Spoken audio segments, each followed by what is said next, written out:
น้ำอุดมก้องไปสมนายชายาก่อนเป็นวัดร้างโบราณสืบสาน2524พระมหาราชครูเกษราปัญญาปรมาติกาจารย์จากวัดดาภัยเชียงใหม่สืบสานเวลาผ่าน131 ปีนานไกล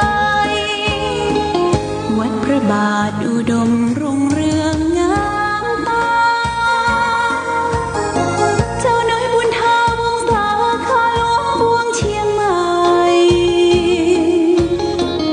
ปกครองหัวเมืองฟ้าทุ่มเทแรงกายแรงใจ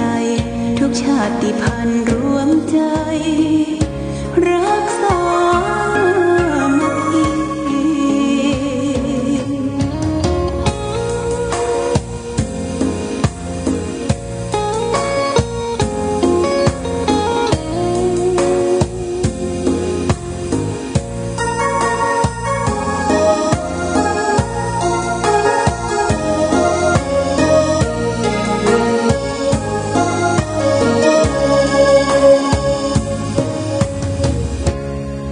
ก่อนเป็นวัดร้างโบราณ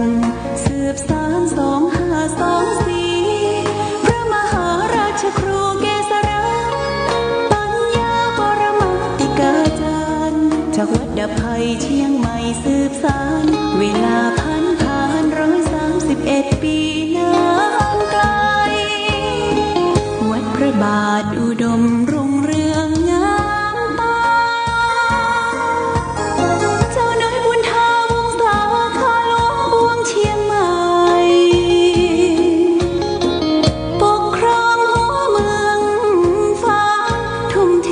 แรงกายแรงใจทุกชาติพันธุ์รวมใจรักษามัคคี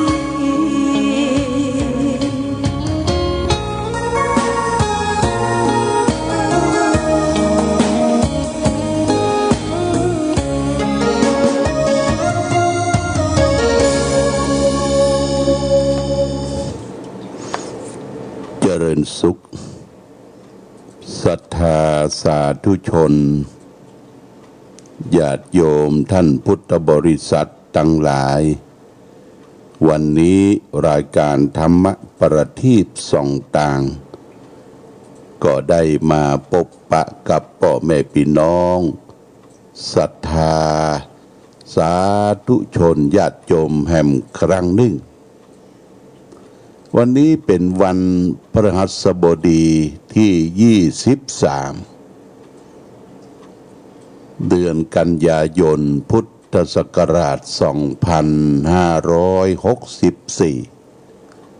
ซึ่งตรงกับเดือน12เดือน10ไตรแรม2 ค่ำญาติโยมวันนี้เป็นวันพฤหัสเป็นวันครูเป็นวันดีในช่วงที่กำลังออกรายการฟ้าฝนก็ตกลงมาแหมแล้วญาติโยมนะ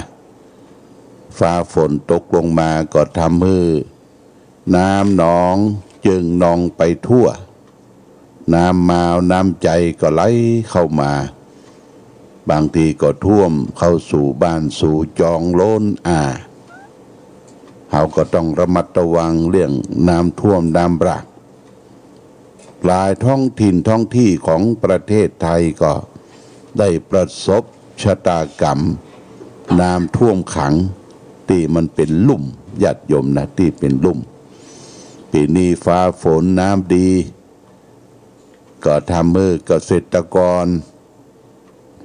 ชาวไร่ชาวนาก็ได้ทำไร่ทำนาพืชพันธุ์ธัญญาหารก็อุดมสมบูรณ์แต่นั่นแหละญาติโยมส่วนใดที่มันเกินพอดีมันเกินพอได้มันเกินพอใจก็ทำให้เกิดความเสียหายแก่สถานที่เช่นว่าน้ำท่วมไร่ท่วมนา มันขังอยู่ที่หันมันบ่สามารถที่จะออกไปไหนก็ทำให้ เข้ากล้าในนาเนี่ยเน่าไปเสียไปประเดี๋ยวนี้เข้าก็เริ่มจะออกรวงออกหลังละญาติโยมนี่ก็เป็นเรื่องของน้ำฟ้าน้ำฝนมันตกก็เป็นการดีญาติโยมถ้ามันบัดตกดีกะฝนบัดตกฝนแรงแห้งขอดโรคภัยไข้เจ็บอะไรอย่างนานากะต่างก็เข้ามาพะทะประดังแต่ว่าน้ำฝนน้ำฟ้าทะทางหลังลงมาก็ถึงพืชพันธุ์ธัญญาหารเข้ากาไรนาหรือพืชพักผลไม้ที่เขาใจเขากินอยู่ถึงวันนี้มันก็อุดมสมบูรณ์ขึ้นทำเขาก็บักกั้นบัยากบัลำบากดังกรรมโบราณเปิ้นบอกว่าแมงบ้งบอกกายบ่ตายกั้นใบไม้คนเฮาก็เหมือนกันมีชีวิตอยู่ในโลกเนี่ยญาติโยมต้องดิ้นรนขนขวายเสาะแสวงหาเลี้ยงปากเลี้ยงท้องเลี้ยงไส้พยายามให้ครอบครัวได้อยู่เย็นเป็นสุขต่อสู้กับชะตากรรมของชีวิตที่เราได้ประสบกับภัยพิษภัยต่างๆจากโรคภัยไข้เจ็บ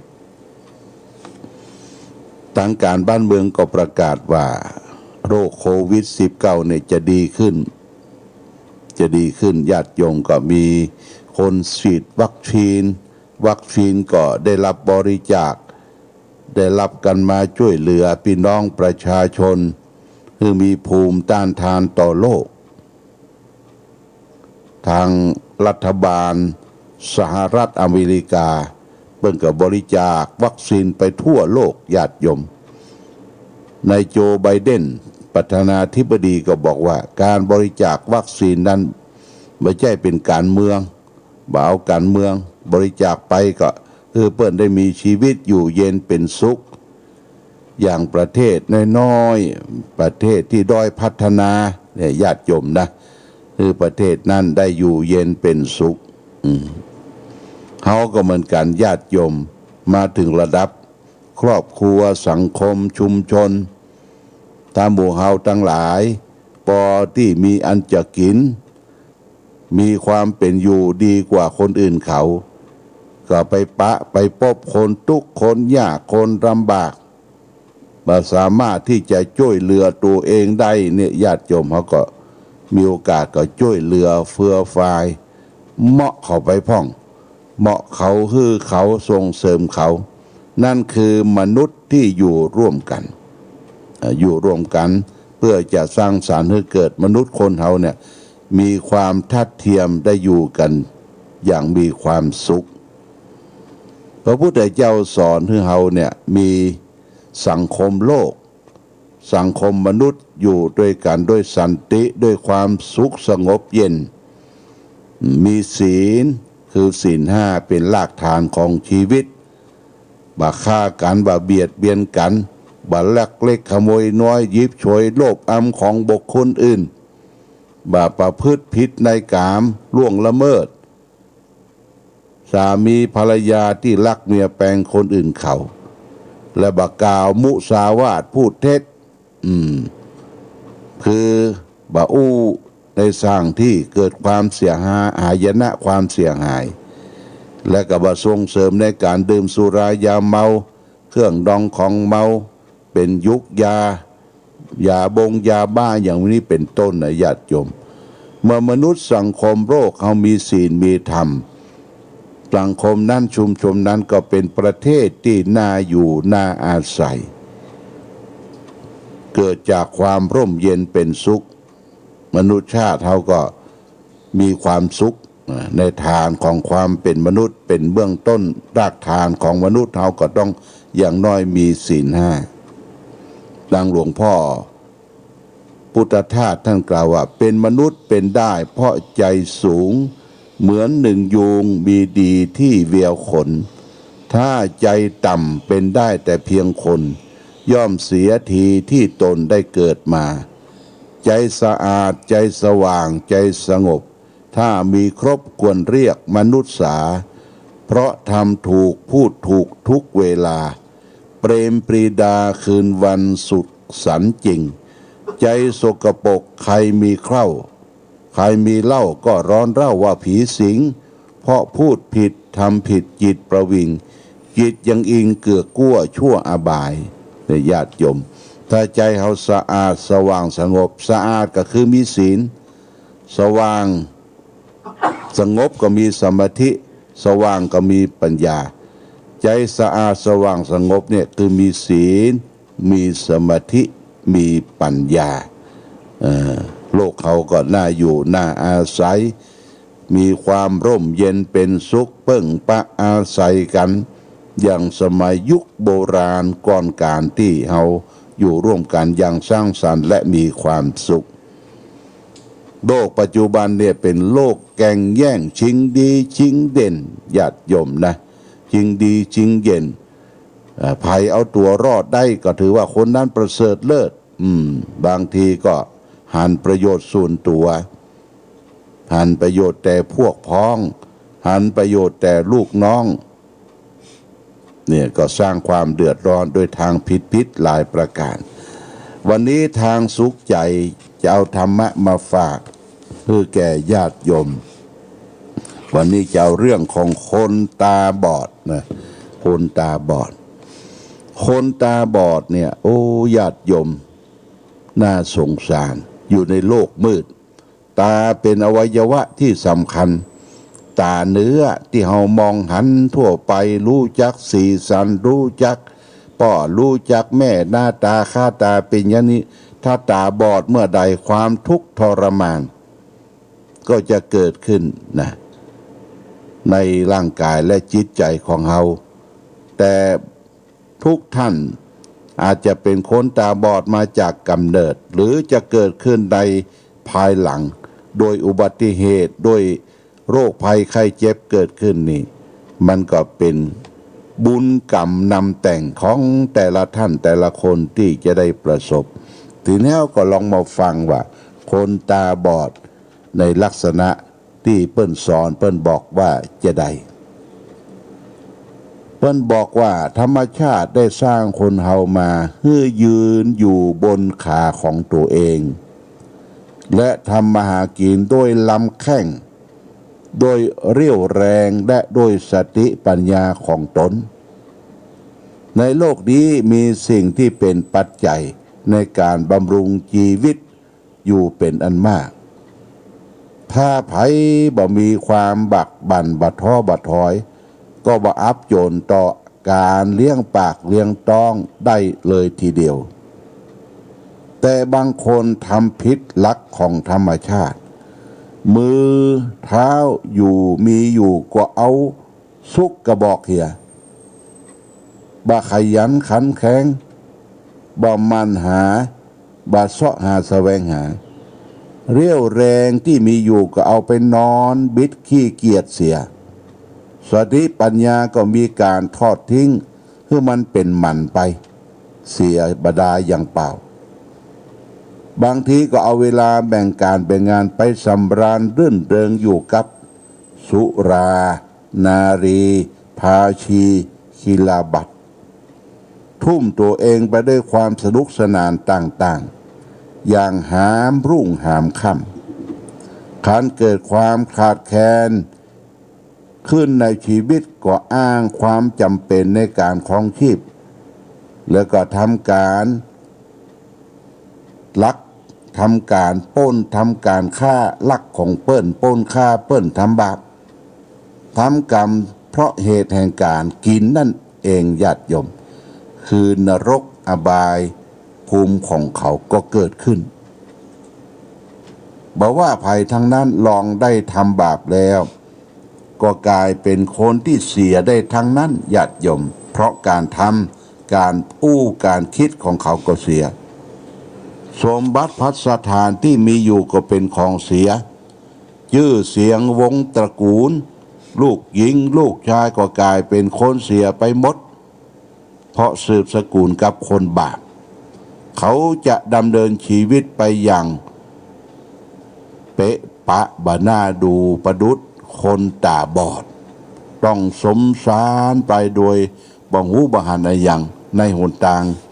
การเดินฉะนั้นคนฉลาดทั้งหลาย จึงหวาดกลัวต่อความชั่วความเสียหายอันร้ายแรงนี้เขาก็จะพยายามอย่างยิ่งที่จะเว้นจากการทำบาปหยาบช้าตราบใดที่เลี้ยวแรงและความบักบั่นมันมีอยู่เขาก็จะต้องหลีกเว้นจากบาปโดยการทะเยอทะยานขยะแขยงแห่งใจเขาจะไม่ยอมไปทำบาปเพราะเหตุแห่งการทำมาหาเลี้ยงชีพเป็นอันขาดจักขุมาวิสมานิวะวิชมาเนวะปรักกเมปันติโดชีวะโรกัสสมิงปาปานิปริวัชเยมีความบักบั่นอยู่บัณฑิตพึงงดเว้นจากการบาปในโลกนี้เสียเหมือนคนตาดีเว้นต่างอันบะเรียบร้อยเสียฉะนั้นนี่เป็นพุทธภาษิตอุทานวรรคคุทธกนิกายฝากเป็นหลักคิดคือแก่ญาติโยมท่านสาธุชนวันนี้เอาเรื่องของคนตาบอดตาบอดีญาติโยมมันทุกข์ทนทรมานแต่ในปัจจุบันนี้คนตาบอดเพิ่นก็มีความพยายามมีสมาคมมีการเรียนหนังสือเป็นการจบปริญญาเป็นด็อกเตอร์ก็มีดีแก่คนตาดีนะคนตาดีตีนดีมือดีก็ไปทำตนเหมือนกับคนตาบอดมีตาก็ไม่ได้ทำตาให้เป็นประโยชน์มีตีนก็ไม่ได้เตียวไว้เป็นประโยชน์มีมือก็ไม่ได้ทำให้มือเป็นประโยชน์มีปากก็ไม่ได้ทำปากให้เป็นประโยชน์มีหูก็ไม่ได้ฟังให้เป็นประโยชน์ตาหูจมูกลิ้นกายใจก็คล้ายว่ามันบอดไปเหี่ยมันยุดชะงักในการสร้างสมประกอบคุณงามความดีเพิ่นสร้างเพิ่นสมก็บ่ได้ทำไว้อันใดที่เป็นความดีก็บางทีก็ไปยับยั้งไปจักไปจุงให้เพิ่นละลงมาเกลือกลัวกับความชั่วญาติโยมความชั่วไม่ทำเสียเลยจะดีกว่ามาสร้างสมคุณงามความดีเกิดมาทั้งทีพยายามทำดีให้มันได้จะตายทั้งทีให้ได้ฝากดีเอาไว้ทำดีไว้ให้ลูกทำถูกไว้ให้หลานทำความชื่นบานไว้กับประเทศชาติบ้านเมืองการสร้างคุณงามความดีญาติโยมบางทีเขาบ่ต้องไปประกาศบางทีบ่ต้องไปโพธนาบอกคือคนนั่นคนนี้ได้หูแบบที่ชนิดว่าปิดทองหลังพระปิดทองหลังพระเนี่ยตามปกติไผบอกให้ปิดกันถ้าไปปิดทองเนี่ยญาติโยมเช่นว่าไปปูชาทองคำเปลวจะไปปิดทองเนี่ยชอบปิดตังหน้าชอบปิดตังที่มันโชว์แต่ทองหลังพระนี่ไผบ่ใครไปปิดกลัวเปิ้นบ่หูบ่หันญาติโยมแต่มีคนแห่งประเภทหนึ่งมนุษย์แห่งประเภทหนึ่งชอบทำคุณงามความดีปิดทองหลังพระคือโดยบ่ต้องไปประกาศโพธนาเปิ้นได้หูได้หันการสร้างสมคุณงามความดีมันเกิดขึ้นจากตัวเองรู้ด้วยปัจจตังรู้ด้วยเป็นของจำเพาะตัวญาติโยมรู้ด้วยจำเพาะตัวเมื่อเฮายังว่ามีดีอวดเนี่ยก็บ่ต้องไปโพธนาอวดดีเพราะว่าความดีน่ะมันบ่เต็มเปี่ยมมันบ่เป็นปารมีที่แท้จริงก็ไปฟ้องไปอวดไปโชว์นะญาติโยมนะก้มหน้ารับถาสร้างสมคุณงามความดีไปมีความดีทำได้หลายประการยกตัวอย่างง่ายๆเช่นว่าเฮาเดินหนทางไปเนี่ยญาติโยมก่อนเปิ้นก็บอกว่ามีเข็ดไม้เข็ดตอกถนนเป็นหลุมเป็นบ่ออุตส่าห์ย้ายเข็ดไม้เข็ดตอกอุตส่าห์เพี้ยวถากทางหนทางเดินเพื่อคนอื่นจะได้เดินได้ดีหรือมีตุเจ้าประสงค์ไปบิณฑบาตหนทางเป็นเศษ แก้วเศษหยังแตกเครือหายยายญาติกลัวมันต่ำตินกลัวมันบาดตินตุเจ้าพระสงฆ์องค์เน้นก้อยเอาสลาดอย่างมาเก็บมากวาดทิ้งไปนี่ก็เป็นการสร้างคุณงามความดีบ่ต้องไปอวดไปโชว์ให้คนดันคนดีได้หูทำก้มหน้ารับตาทำเป็นว่าเอาความดีนั้นมาเป็นแกนกลางทางชีวิตเอาความคิดนั้นมาเป็นเครื่องช่วยอำนวยผลเอาแรงงานนั้นมาเป็นเครื่องช่วยอำนวยตนนั่นคือคนคุณค่าราคางามเราจะมีคุณมีค่ามีราคางามก็เพราะความดีคนเราทำบดดีความดีเหตุใดญาติโยมมันไปไหนมันเป็นศูนย์โยนะมันเปล่าศูนย์โยเนี่ยแปลว่าเปล่าเป็นคนก็คนศูนย์โยคนเปล่ามีตาก็ตาเปล่ามีหูก็หูเปล่ามีปากก็ปากเปล่ามีตีนก็ตีนเปล่ามีมือก็มือเปล่าไม่ได้ทำประโยชน์อย่างให้สังคมโลกกับประเทศชาติบ้านเมืองกับสังคมอยู่ร่วมกันเอาตัวรอดแต่เพียงคนเดียวพระพุทธเจ้าก็ตรัสว่าอสุจีมนุษสามนุษย์ผู้เห็นประโยชน์ส่วนตนเป็นคนไม่สะอาดนะญาติโยมนะคนเฮาทหารประโยชน์ส่วนตัวนักนะเป็นคนบัดสะอาดอย่างเฮาไปนั่งกินข้าวก็ดีหรือไปแบ่งของก็ดีไปอย่างก็ดีเนี่ยญาติโยมอย่างคว้าเข้าองค์ไปนั่งกินข้าวในวงเดียวมันจะกินจิ้นกินเนื้ออันยังก็มักหมดอันนี้ชอบอันนี้มักปล่อยให้คนอื่นกินผักอันนี้คนมนุษย์หันส่วนตัวนะมนุษย์หันส่วนตัวนี่เปิ้นบ่นิยมไปแบ่งหุ้นแบ่งอย่างก็ตัวเอานักเหลือเปิ้นเนี่ยมันไปใจใดจะใดเนาะอันนี้ใจบ่ได้คือมีความเสมอภาคอยู่ร่วมกันอย่างสร้างสรรค์และมีความสุขนะญาติโยมวันนี้ก็มีรายการที่จะต้องไป9 โมงนี้ก็จะได้ไปร่วมทำบุญคล้ายในวันเกิดวันกตัญญูวันกตัญญูนั้นคือหลวงพ่อพระครูวิสุทธิธรรมรักษ์อาจารย์จายเจ้าอาวาสวัดปัณณารามต้นหนุนเจ้าคณะตำบลเวียงเขต 2เป็นวันกตัญญูเพิ่นว่าเป็นวันกตัญญูวันเกิดไปร่วมวันเกิดอาจารย์จายเพิ่นก็ได้เลี้ยงข้าวเลี้ยงปลามอบทุนการศึกษาแห่แก่พระสงฆ์องค์เนนบ่เจ้าแต่นั้นก็ได้มอบของที่ระลึกแห่ให้แก่ผู้เฒ่าผู้แก่อายุผู้สูงอายุสูงวัยเนี่ยตามที่ได้ไปร่วมเป็นประจำทุกปีหลังจากนั้นมาเวลาฉันเพลแล้วหลวงพ่อก็จะได้เดินทางไปร่วมในงานพระราชทานเพลิงศพโยมป่อของพระครูรัตนะพระครูรัตนจันตรังสีวัดหาดสำราญวัดหาดสำราญโยมป่อเปิ้นอายุ95 ปีที่แม่งอนกลางก็จะมีการพระราชทานเพลิงศพในวันนี้นะญาติโยมท่านสาธุชนนี่เป็นเรื่องของตุเจ้าต้องไปเพื่อสังคมเพื่อไปร่วมกันสร้างสรรค์ความสุขในท้องถิ่นของเฮาเนี่ยนะไปช่วยเหลือเฟื้อฟ้าซึ่งกันและกันนี่เป็นการสร้างความสุขให้เกิดในท้องถิ่นญาติโยมท่านสาธุชนเอาละวันนี้ได้มาพบก็เหลือเวลาแหมน้อยนึงเขาก็จะได้ฟังเพลงฟังธรรมะเป็นการข้อคิดสะกิดเตือนใจขอฝากเรื่องของคนเฮาจะไปแกล้งตนทำให้ตาบอด